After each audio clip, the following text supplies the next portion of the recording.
नमस्कार, मैं श्रेया शुक्ला और आप देख रहे हैं देश का सबसे भरोसेमंद digital channel VK news. Canada का दिल खालिस्तान के लिए धड़कता है, लेकिन खुलकर बोलने की हिम्मत भी नहीं कर पाता, लेकिन अंदर ही अंदर खालिस्तान के लिए नर्म दिल रखता है। ऐसी कई घटनाएं हैं जिसने इन बातों को सच साबित कर दिया। हाल ही में कनाडा में कई ऐसे खालिस्तानी गतिविधि देखने को मिले जिस पर विदेश मंत्री एस जयशंकर ने कनाडा को चेतावनी दी, लेकिन कनाडा के पीएम जस्टिन ट्रूडो ने भारत सरकार को ही गलत बता दिया, जिसके बाद विदेश मंत्रालय के प्रवक्ता अरिंदम बागची ने प्रेस कॉन्फ्रेंस कर कनाडा को फिर से लताड़ा। लेकिन आखिर कनाडा खालिस्तान के लिए पॉजिटिव क्यों है? चलिए कुछ तर्कों से जानने की कोशिश करते हैं। सिखों की आबादी जो कनाडा में तेजी से बढ़ रही है। भारत के बाद कनाडा में सबसे ज्यादा सिख आबादी है। राजनीति में सिखों का असर जस्टिन ट्रूडो की लिबरल पार्टी ऑफ कनाडा सरकार पर दिख रही है। खालिस्तानी समर्थकों की न्यू डेमोक्रेटिक पार्टी के बदौलत ही उनकी सरकार टिकी हुई है।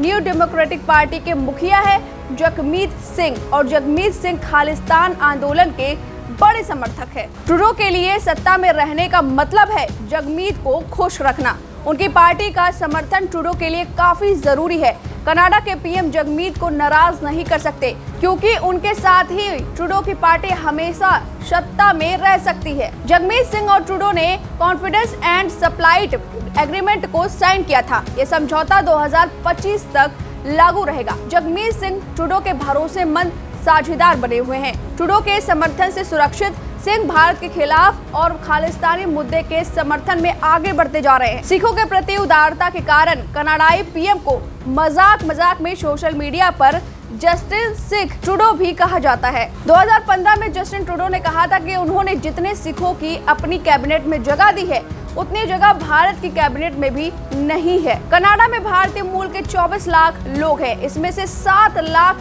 सिख हैं। ये लोग ज्यादातर greater Toronto, greater Vancouver, Edmonton और कैलगरी में बसे हुए हैं। इन्हें कनाडा में एक बड़े वोट बैंक के तौर पर देखा जा रहा है। हाल ही के दिनों में कनाडा में भारत के खिलाफ प्रदर्शन, इसके राजनयिकों को दी जा रही धमकी और मिशन पर हमले ने भारत को चिंतित कर दिया है। 6 जून को ऑपरेशन ब्लू स्टार की 39वीं बरसी से कुछ दिनों पहले कनाडा के ब्रैम्पटन शहर में 5 किलोमीटर लंबी एक यात्रा निकाली गई थी। इस यात्रा के दौरान एक चलती हुई गाड़ी पर इंदिरा गांधी की हत्या का दृश्य दिखाया गया था। भारतीय प्रधानमंत्री इंदिरा गांधी की 31 अक्टूबर 1984 को उनके 2 सिख सुरक्षा कर्मियों ने गोली मारकर हत्या कर दी थी, जो उस समय भिंडरावाले के बड़े समर्थक थे और भिंडरावाला खालिस्तानी आंदोलन के बहुत बड़ा संचालक रहा है। और तब भारत के विदेश मंत्री एस जयशंकर ने कनाडा में पूर्व प्रधानमंत्री इंदिरा गांधी की हत्या का जश्न मनाए जाने पर कड़ी टिप्पणी की थी। अब कहा जाता है कि वोट बैंक की राजनीति ही वजह है कि कनाडा सरकार अब तक सिख चरमपंथियों के खिलाफ सख्त कार्रवाई करने से बचती रही है।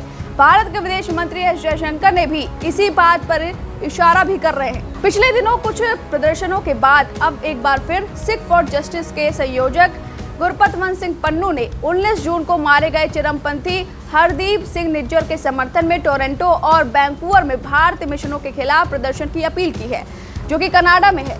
Sikh for justice 16 July greater Toronto और सितंबर में ग्रेटर वैंकूवर में खालिस्तान समर्थक रेफरेंडम कराने की योजना बना रहा है, जो कि कनाडा में है। भारतीय विदेश मंत्रालय के प्रवक्ता अरिंदम बागची ने कनाडा, अमेरिका और ऑस्ट्रेलिया में भारतीय राजनयिकों को खालिस्तान समर्थकों की ओर से दी जा रही धमकी पर नाराजगी जताई और कनाडा सरकार से इन पर लगाम लगाने की अपील की है। खालिस्तान समर्थकों ने एक पोस्टर जारी कर कनाडा में भारतीय राजनयिकों संजय कुमार वर्मा और अपूर्व श्रीवास्तव पर खालिस्तान टाइगर फोर्स के चीफ हरदीप सिंह निज्जर को मरवाने का आरोप लगाया था। खालिस्तान समर्थक निज्जर की याद में 8 जुलाई को कनाडा में रैली कर रहे हैं, और ऐसा हुआ तो कनाडा एक बार फिर कटघरे में खड़ा होगा। अगर 8 जुलाई को ये रैलियां देखने को मिलेंगी तो कनाडा से सवाल पूछा जाएगा कि आप तो कह रहे थे कि फ्रीडम ऑफ एक्सप्रेशन है, तो क्या इसका मिसयूज नहीं हो रहा है, जो कि अरिंदम बागची सवाल पूछ चुके हैं। अब इस पर देखना होगा कि 8 जुलाई को क्या रैलियां निकलती हैं, और अगर निकलती हैं तो भारत की तरफ से क्या प्रतिक्रियाएं सामने आती है, और कनाडा क्या वोट बैंक की राजनीति पे अपनी विदेश नीति खो बैठेगा। इस पर आपकी क्या राय है, हमें कमेंट करके जरूर बताएं। वीके न्यूज, राष्ट्र के नाम।